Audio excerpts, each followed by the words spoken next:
This is It's Gonna Be Okay with Dr. Roseanne, and today we're talking about, can anxiety in children mimic ADHD? Well, anxiety can look just like ADHD, whether you're a kid or an adult. Of course it does. When you are struggling with worried thoughts and you're constantly in a looping, worried, fear driven state of mind, how are you going to pay attention? How are you going to be absorbing and listening? You're not, right? So let's talk about anxiety versus ADHD. Obviously, they're two different clinical conditions, right? So, anxiety is a persistent worry that is typically based in something real, and it means that you have this persistent worry at least 6 months. Okay. ADHD is a neurodevelopmental condition where your brain is going to struggle with some level of alertness, attention, impulse control, hyperactivity, and everybody with ADHD always has executive functioning issues. Now, sometimes people with anxiety have executive function issues, but in both cases, sometimes they really can hyper focus.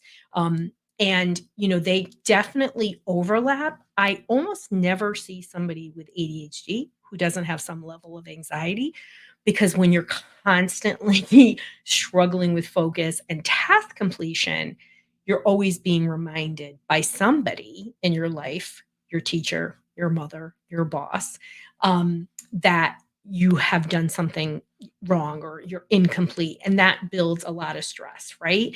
But how does worry impact attention? So if your mind is focused on a worried thought, you won't be engaged at the task at hand. And like ADD, you're often missing the first 3 to 5 seconds of verbal instruction. You may be zoning out as you're, in the case of ADHD, you're zoning out on who knows, maybe something fun. But in anxiety, you're stuck on worried thoughts and you're not going to complete tasks in a timely manner. In anxiety, you may be leaning towards perfectionist tendencies, which means that you're repeating and revising work over and over and over again. You may be spending a lot of time actually completing the work, where with ADHD, you may be having long periods of zoning out. But often anxious people are overworking, trying to get that perfectionist component, right? So, how can you tell if it's anxiety or ADHD? Well, for me, it's pretty easy because I go and do a QEEG brain map. Um, and that just rules it out, right? When you go to somebody who's done over 10,000 brain maps, which isn't very common, you go, that's me. I'm able to look at it and really see what areas are overworking, what areas are underworking. And anxiety shows up in multiple ways in a QEG brain map. It's going to show up in some of the times having extremely high beta, which isn't focused brain wave, but you're going to have too much of it. So it's going to produce a lot of anxiety. But more often, it shows up in overactive brain communication because the QEEG can show you the structures and brain communication. Isn't that cool? And so when there is hyperbrain communication, what happens? So you have those cognitive symptoms like overthinking, difficulty focusing. You're going to see that problems with executive functioning, but you're also going to experience physiological effects. Things from like panic attacks, right? Gastrointestinal symptoms, sleep problems, irritation, agitation. There are a variety of symptoms that can go along on either the physical or mental health side that you are able to see with anxiety, right?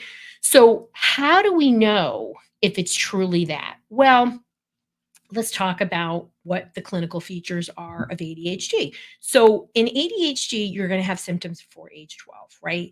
So, it will be hard to tell from just observations, is this somebody with anxiety or is this somebody with a focus problem on the outside? But we have to look at what happens when you're interacting one on one. Is this somebody who's generally a pretty mellow and happy kid and they're zoning out, or they're never turning work in, or their locker looks like a mess? Is there a lot of disorganization around this person?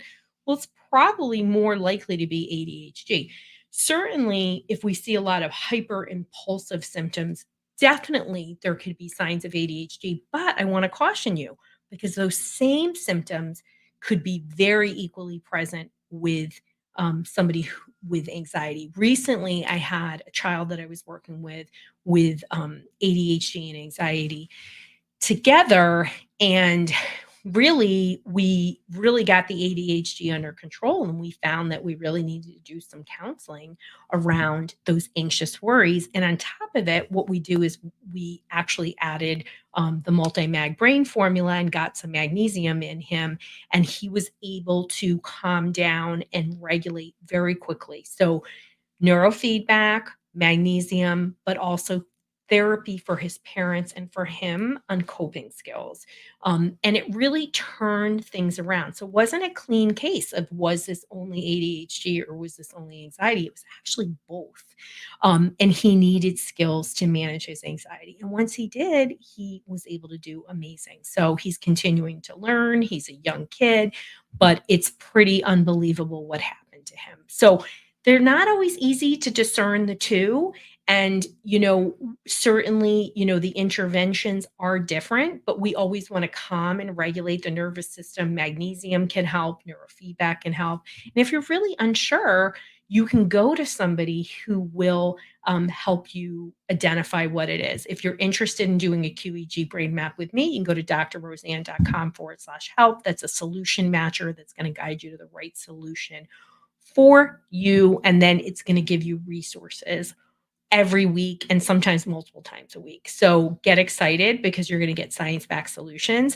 And if you're looking for more support about anxiety and really what's the path to take, my natural anxiety kit is exactly what is for you. It's a great quick resource. It's going to be filled with information, but it's more importantly got actionable strategies and tools. So go to drroseanne.com/anxiety kit to get started on natural solutions for anxiety for your child, teenager, or even yourself.